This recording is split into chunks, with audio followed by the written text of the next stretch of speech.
जय शिवराय भावांनो. तर आज आपण एक पोस्टर डिझाईन करणार आहोत किंवा बॅनर डिझाईन करणार आहोत. तर त्यासाठी सर्वप्रथम कंट्रोल करून आपण 1080 विड्थ घेऊन आणि 1920 हाईट घेऊन आपण एक डॅशबोर्ड तयार करून घेणार आहोत. त्यानंतर त्यावरती आपण एक कलर ओव्हरले देणार आहोत. तर या पद्धतीने आपण काही कलर ओव्हरले दिला आहे. या पद्धतीने आपण कलर ओव्हरले देऊन झाल्यानंतर त्यावरती आपण ब्रशने या पद्धतीने काही ब्रशेस फिरून घेतले आहे आणि त्याची साईज आपण त्याची ऑपिसिटी आपण 50% करून घेतली. त्यानंतर आपण येथे वरती एक शिवसेनेचा लोगो घेतला आहे आणि त्याला बेवर आणि एम्बॉस दिला आहे आणि स्ट्रोक दिला आहे. तर हा स्ट्रोक आणि एम्बॉस कसा द्यायचा, तर आपल्या लेअरला डबल क्लिक करून घ्यायची आहे. त्यानंतर इथे स्ट्रोकचं जे ऑप्शन आहे इथे स्ट्रोकवरती क्लिक करून इथे आपल्याला जो कलर हवा आहे तो कलर घ्यायचा आहे. आपण यासाठी व्हाईट कलर घेतला आहे. त्यानंतर त्याचं इथं स्ट्रोकची साईज किती असेल ती आपण इथे ठरवून घ्यायची आहे. त्यानंतर बेवेल आणि एम्बॉस देण्यासाठी येथे बेवेल आणि एम्बॉसला क्लिक करून घ्यायचं आहे. त्यानंतर तुम्ही इथे या सेटिंगने हा एम्बॉस इफेक्ट तयार करू शकता. तर एम्बॉस इफेक्ट तयार झाल्यानंतर इथे ओके करून घ्यायचं आहे. त्यानंतर आपण एक झेंड्याचा फोटो घेतला होता. या पद्धतीने तो झेंड्याचा फोटो होता, त्याला आपण बेवेल आणि एम्बॉस देऊन या पद्धतीचा इफेक्ट तयार करून घेतला आहे.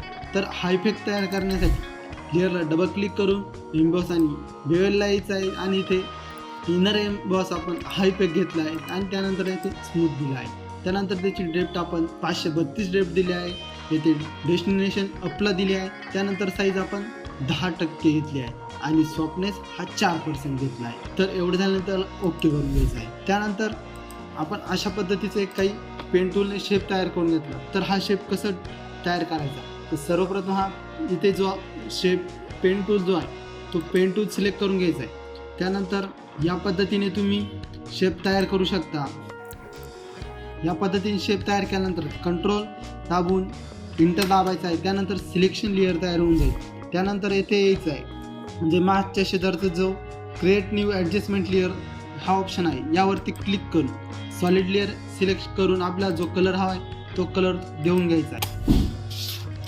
हे झाल्यानंतर त्यावरती आपण शिवकार्य हा टेक्स्ट टाईप करून घेतला आहे. तर हा टेक्स्ट आपण आभासी भास्कर या फॉन्टमध्ये टाईप केला आहे. तर याचा युनिकोड जो कसा काढायचा त्याची लिंक आपण डिस्क्रिप्शनमध्ये दिली आहे. तिथून तुम्ही युनिकोड काढून हा टेक्स्ट टाईप करून घेऊ शकता. तर हा टेक्स्ट टाईप झाल्यानंतर आपण त्याला काही इफेक्ट दिले आहे. तर तो इफेक्ट आपण स्ट्रोक दिला आहे. तर स्ट्रोक देण्यासाठी आपण त्या लेअरला डबल क्लिक करून इथे स्ट्रोकवरती आलो आहे. स्ट्रोकवरती आपण हा कलर भगवा कलर घेतला आहे.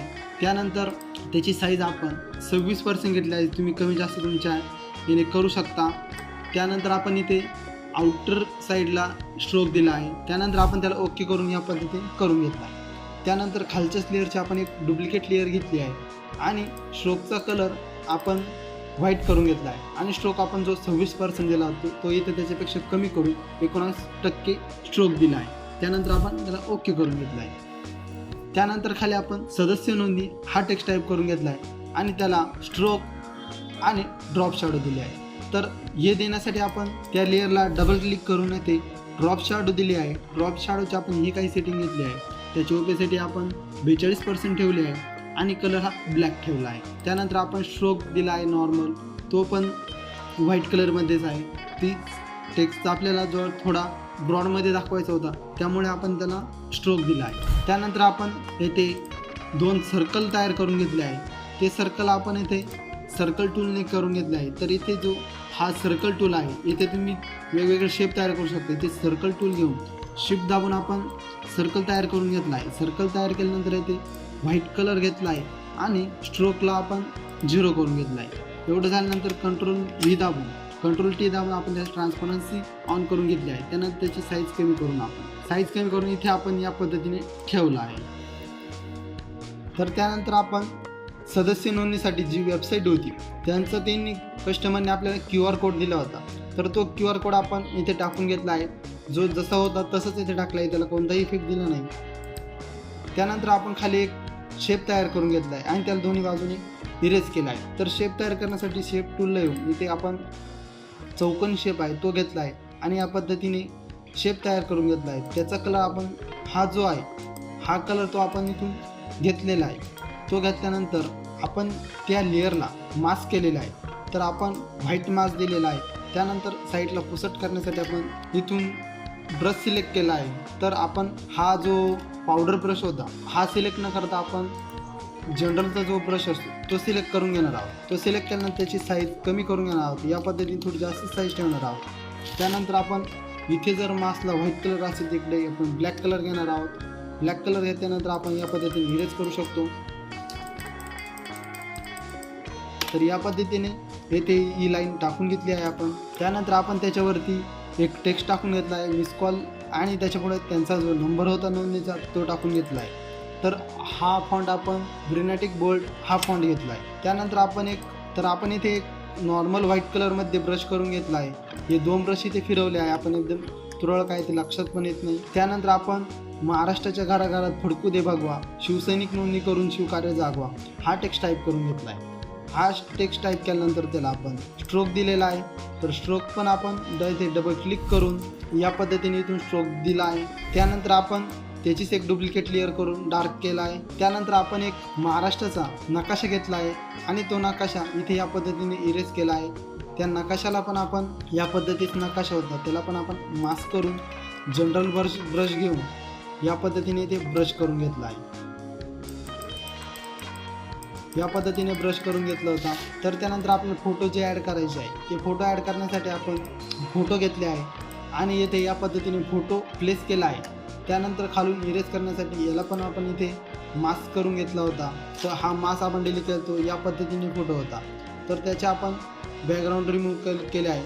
तर बॅकग्राऊंड रिमूव्ह करण्यासाठी इथे बॅकग्राऊंड रिमूव्ह टूल आहे, त्या टूलने आपण बॅकग्राऊंड इरेज करून घेतला आहे. बॅकग्राऊंड इरेज झाल्यानंतर आपण मास्क तयार करून घेतला आहे आणि मास्क तयार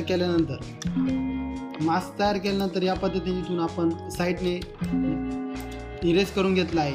त्यानंतर या साईडला पण आपल्याला एक फोटो ॲड करायचा होता, तो फोटो पण इथे ॲड करून घेतला आहे आणि त्याला पण मास्कने खालून इरेज केला आहे, किंवा तुम्ही डायरेक्ट इथे इरेज टूल यूज करून सुद्धा इरेज करू शकता. त्यानंतर आपण इथे एक शिंदे साहेबांचा फोटो घेतला आहे, त्याचंही बॅकग्राऊंड रिमूव्ह करून खालच्या साईडने इरेज केला आहे. त्याच खाली आपण डबल एक फोटो ॲड केला आहे.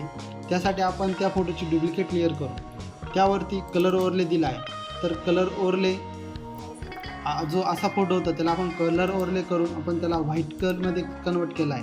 तर हा कलर ओव्हरले देण्यासाठी आपल्याला त्या लेअरला डबल क्लिक करून तेथे कलर ओव्हरले हा ऑप्शन आहे, तर तिथे येऊन आपण कलर ओव्हरले देऊ शकतो आणि त्यावरती आपला जो फोटो प्लेस करायचा होता तो फोटो आपण ॲड करून घेतला. त्यानंतर आपण इथे नाव टाकण्यासाठी आपण एक शेप तयार करून घेतला आहे. तर आपण इथे बॉक्स घेऊन आपण तो शेप तयार केला आहे आणि ज्याची इथे कॉर्नर तयार करण्यासाठी आपण तो शेप घेतला आहे. त्या शेपला इथे आपण जे डॉट येतात तर हे डॉट आपण आतल्या साईडला ओढून या पद्धतीने तो कोपरा जो आहे तो गोल करून घेतला आहे. तर त्यानंतर आपल्याला त्याच्यावरती नाव टाकायचे आहे.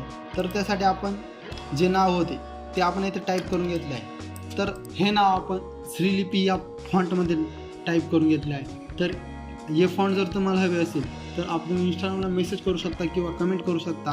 हे फॉन्टची मी लिंक तुम्हाला देऊन टाकत, तिथून तुम्ही डाउनलोड करून हे फॉन्ट यूज करू शकता. तर हे फॉन्ट यूज करण्यासाठी तुम्हाला युनिकोड तयार करावा लागतो. युनिकोड इथे टाईप टाकल्यानंतर ते टेक्स्ट तयार होता.